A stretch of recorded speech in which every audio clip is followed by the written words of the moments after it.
Assalamualaikum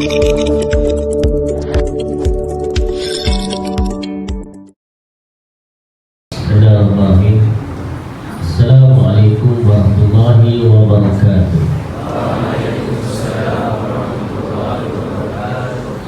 Alhamdulillah rabbil alamin, wassalatu wassalamu ala asyrafil anbiya wal mursalin wa ala alihi wa sahbihi ajma'in.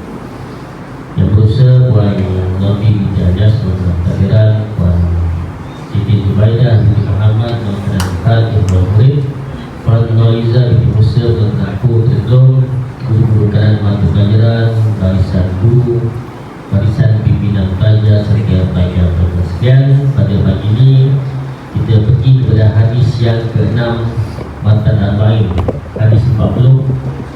Tajuknya adalah halal dan haram. Diriwayatkan daripada Abi Abdillah An-Nu'man bin Bashir radhiyallahu anhu, katanya aku mendengar Rasulullah sallallahu alaihi wasallam bersabda, innal halala bayyinun wa innal harama bayyinun wa bainahuma umurun mushtabihat la ya'lamuhunna katsirun minan nas faman ittaqa syubhat faqad istabara li dinihi wa 'irdihi wa man waqa'a fi syubhat waqa'a fil haram karra'i yar'a hawla al-hima yushiku an yarta'a fihi ala wa inna likulli malikin hima ala wa inna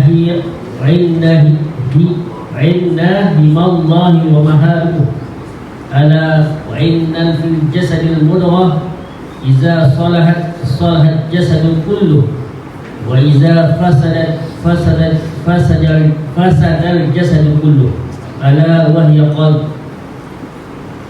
Maknanya, artinya sesungguhnya yang halal itu nyata, jelas. Innal halalu bayyin wal haramu bayyinun, dan yang haram itu jelas, nyata. Dan antara keduanya ada perkara yang samar ataupun syubhat, tidak diketahui oleh kebanyakan manusia. Ramai manusia tak tahu. Maka siapa yang melihara dirinya daripada perkara-perkara yang syubhat, sesungguhnya dia telah memelihara agama dan kehormatannya. Dan siapa yang jatuh ke dalam perkara yang syubhat, maka dia akan tergelincir ke dalam perkara-perkara yang haram. Seperti seorang pengembala yang mengembala di sekeliling kawasan larangan, sangat hampir ternakannya masuk ke dalamnya. Sesungguhnya bagi setiap raja ada kawasan larangannya. Larangan Allah ialah semua perkara yang diharamkannya. Ketahuilah bahawa di dalam badan manusia ada seketul daging. Sekiranya ia baik, maka baiklah keseluruhan badannya. Sekiranya ia rosak, maka rosaklah sekaliannya. Ketahuilah ia adalah hati. Riwayat Al-Bukhari dan Muslim. Hebatnya hadis ini, para ulama berkata, sebab agungnya kedudukan hadis ini kerana Nabi Muhammad SAW mengingatkan agar menambah baik interaksi dalam urusan makanan, minuman, pakaian dan sebagainya. Semuanya itu mestilah halal. Tujuannya bagi melihara agama dan maruah, agar berhati-hati daripada terjerumus ke dalam perkara syubhat. Baginda juga menjelaskannya dengan memberikan contoh mengenai kawasan larangan. Kemudian menjelaskan perkara yang sangat penting, yaitu memelihara hati. Rasulullah SAW bersabda, ala wa inna fil jasadil mudghah, artinya ingatlah sesungguhnya dalam jasad terdapat seketul daging. Lantaran itu Rasulullah SAW menjelaskan bahawa dengan baiknya hati seseorang, ia akan membaikkan seluruh anggota tubuhnya yang lain.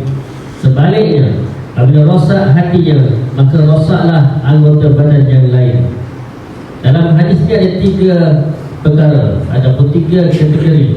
Yang pertama ialah innal halalu bayyinun, yang halal itu jelas. Ini ada dinyatakan dalam Al-Quran dan hadis. Jelas halalnya. Contohnya apa? Contohnya makanan. Makanan apa yang halal? Ayam tu halal. Tapi ayam kalau nak halal pun dia tak boleh makan ayam ini hidup. Boleh ke makan ayam ini hidup? Mana boleh? Kenapa? Kena sembelih dulu barulah dia jadi halal. Tapi ada juga binatang yang tak perlu sembelih, boleh kita makan. Binatang apa yang tak sembelih? Ulat. Ya, itu ulat.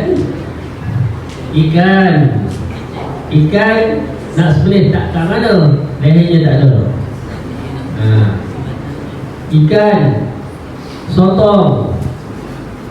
Apa tadi? Kerang. Kerang mana leher kerang? Udang. Macam itulah contohnya. Maknanya makanan itu jelas halalnya. Buah-buahan semuanya halal, boleh makan. Buah-buahan tak perlu masak. Dia masak lah pokoknya kita boleh makan. Kalau kita tak masak boleh makan tak? Buah rambutan tu hijau lagi makan. Boleh makan lah, masalah. Boleh tak? Haram ke? Mesti dia masak baru nak makan. Buah tu dah merah boleh makan. Kalau hijau haram, ada ke? Tak. Dia dah jelas halalnya. Seperti minyak, madu, majlis, susu dan telur bagi haiwan yang dimakan dagingnya.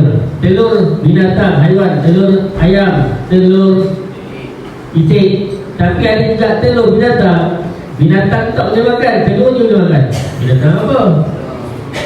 Apa? Penyu. Boleh makan penyu ke?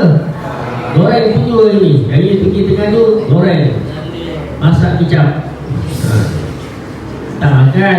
Binatang, dagingnya tak makan. Tapi telurnya boleh kita makan. Baik. Jadi jelas halalnya. Yang kedua, innal harama bayyinun. Haram pun jelas haram. Ada dalam Quran sebut. Contohnya babi ataupun khinzir. Tapi ada juga binatang dekat Malaysia ni, dia kan babi tapi semua babi juga. Apa dia? Siput babi. Susah siput babi pula. Tapi kalau siput babi itu boleh pegang tak? Najis belum Allah nak sebab siput babi. Siput babi. Pada satu ni babi ni siput. Dulu masa saya kecil, saya pegang siput babi, saya rasa sama. Saya kan babi. Bukan sama macam babi. Betul tak? Babi lah. Yang babi itu. Ya? Okey. Jadi, tapi yang berlaku sekarang ni, ada orang siap makan babi, baca bismillah saja. Siap bismillah lagi. Dengan bangga dia makan babi. Kat mana tu? Kat mana? Indonesia. Dan dengan kita dah tak kena tangkap lah. Boleh main-main pula perkara tu.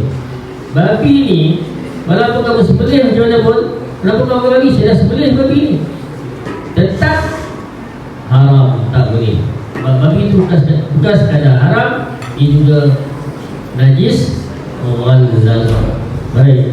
Jadi jelas bangkai pun jelas haram. Bangkai itu pun pula binatang yang mati.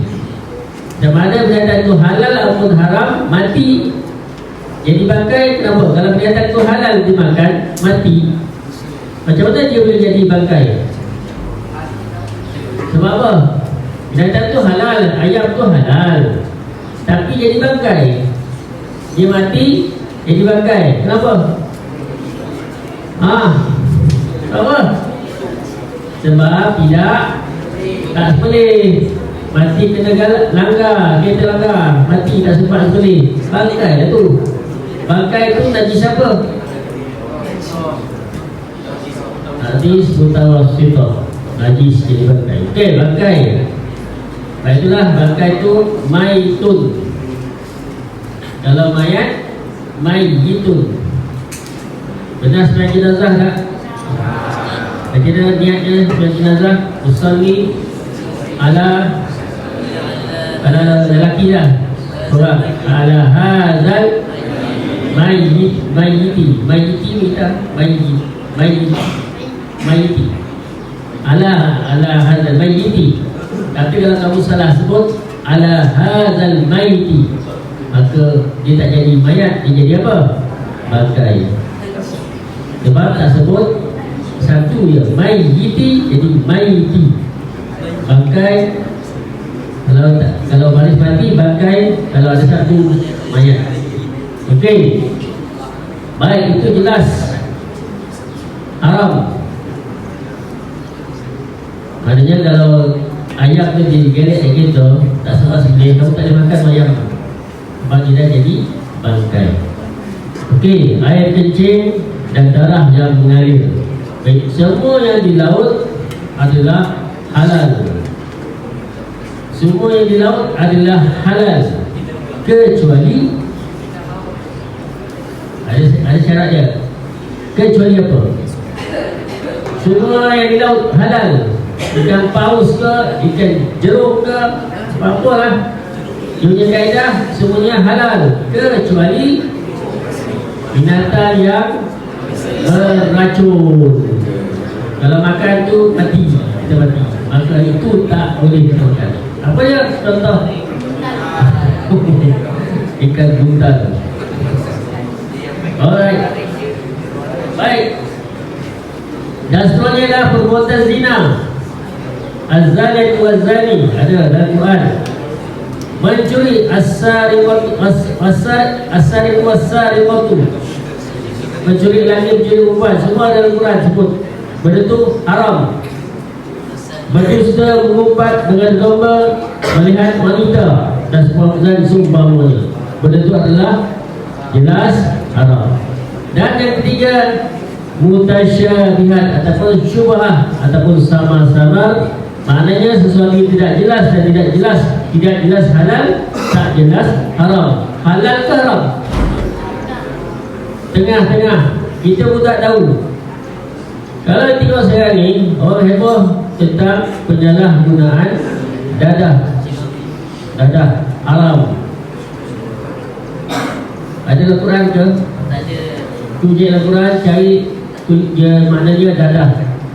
Adalah surah Al-Humazah. Betul tak? Wailul likulli humazatil lumazah allazi jama'a malahu wa 'addadah. Dadah ada. Bukan makna dadah pun, iaitu makna lain. Tak ada. Tapi dadah ni jadi haram. Kita ulama kiaskan dengan arak. Kenapa arak itu haram? Sebab memabukkan. Maka dadah pun jadi haram sebab memabukkan. Tetapi dadah itu sebenarnya kita guna. Umpan yang kita makan tu ada dadah tak? Ada sikit. Tapi yang jadi masalah sekali, yang jadi haram penyalahgunaan dadah. Patutnya makan batu tu ikut sukatan satu sudu. Kita satu botol sehari. Satu botol. Banyak botol batu. Hai, itu yang jadi haram. Satu sebenarnya. Kalau kamu dengar itu masa kita ni ceramah DK, apa macam-macam tu yang orang guna tu. Campur ni, campur buat nyamuk pun campur sekali. Buat nyamuk. Gila kan? Baik. Jadi sekarang ni benda-benda yang tak jelas haram ataupun halal, betul ulama akan carikan dia punya hujah untuk sama ada dia halal ataupun haram. Tapi sekarang ni bukan setakat benda-benda makanan saja yang syubhah ni, benda-benda sekali percakapan pun sekarang ni media sosial pun adanya syubhah. Sebab antara contohnya ialah berita-berita yang disampaikan. Betul tak betul ni? Kita dapat kita pun sebar. Kita tidak main sebar je. Tak tengok pun dulu. Akhirnya benda tu tak betul pun. Tapi kita dah sampai ke orang dah. Akhirnya dah sekali saya minta maaf dah. Minta maaf pula otak kau. Senang je minta maaf. Jadi sekarang ni saya tahu di kalangan kita pun suka tulis-tulis kat dalam media sosial ni. Tak usah lah. Kau tak usah. Takut nanti kita pun tak tahan orang yang komen tu. Kita yang tulis halal ke haram? Tak tahu. Jadi kita kena tengok hujah-hujahnya. Kemana dia jadi halal ataupun jadi haram. Baik. Dah pukul 8 dah. Okey, kita terus pengajaran hadis lah ya. Jadi hadis ini mengajar umat Islam agar mengatasi kedudukan satu perkara dari sudut pandangan Islam. Adakah ia halal, haram ataupun mutasyabihat? Perkara ini penting kerana tindakan dan gerak kerja yang akan dilakukan adalah berdasarkan kedudukan perkara tersebut. Hadis ini menjelaskan bahawa daerah ruang lingkup perkara yang halal adalah sangat luas, bahkan ia lebih luas dari daerah perkara yang haram. Hal ini dapat difahami dari perumpamaan Rasulullah SAW yang membandingkan perkara haram seumpama batasan larangan. Oleh itu selain kawasan larangan tersebutlah kawasan halal. Demikianlah betapa besar luasnya daerah perkara halal berbanding dengan perkara haram. Kalau kita main bola pun ada sempadan yang kita main kawasan itu saja. Kalau kita keluar boleh lah, tidak keluar. Goalkeeper tu buat lagi bola keluar, suruh bola. Dia dah keluar, dah masuk larangan, kawasan larangan. Tak boleh. Okey, ilmu dan orang yang berilmu. Ilmu dan orang yang berilmu punya kedudukan yang sangat istimewa di sisi agama Islam. Mereka mengetahui suatu perkara yang tidak diketahui oleh kebanyakan orang. Dengan ilmu inilah seseorang mampu mengenal pasti setiap kesamaran dalam suatu perkara. Seterusnya membuat keputusan yang menghampiri kebenaran. Maka kita kena belajar. Kalau kita sekolah agama di SDP Kurikulum Dini daripada tingkatan 1 dan sampai tingkatan 5, kalau tengok sakit dini tu sendiri syariah usuluddin macam-macam ilmu kita tu. Sepatutnya bila dah kita ni pun dah alim dah hebat dah sepatutnya. Sebenarnya macam-macam ilmu ada, macam-macam dia ajar. Cuma kita saya sekarang ni macam mana, kita nak ikut ke atau tidak? Kamu tahu tak? Tahu, sebab saya belajar. Kenapa tak buat? Belajar. Baik. Dan akhir sekali bila kita merhati hadis ini, kita dapati permulaan suatu perkara berkait rapat dengan halal dan haram. Namun natijah dan keakhiran suatu perkara ialah hati yang baik dan hati yang rosak. Kalau hati yang rosak ni, contohnya macam apa? Dia sentiasa dengki ke orang, tak suka tengok orang senang, dengki menjaga. Ataupun seorang yang sombong sangat. Baik, jadi saya kata itu saja pada pagi ini. Okey, sekian. Assalamualaikum warahmatullahi wabarakatuh.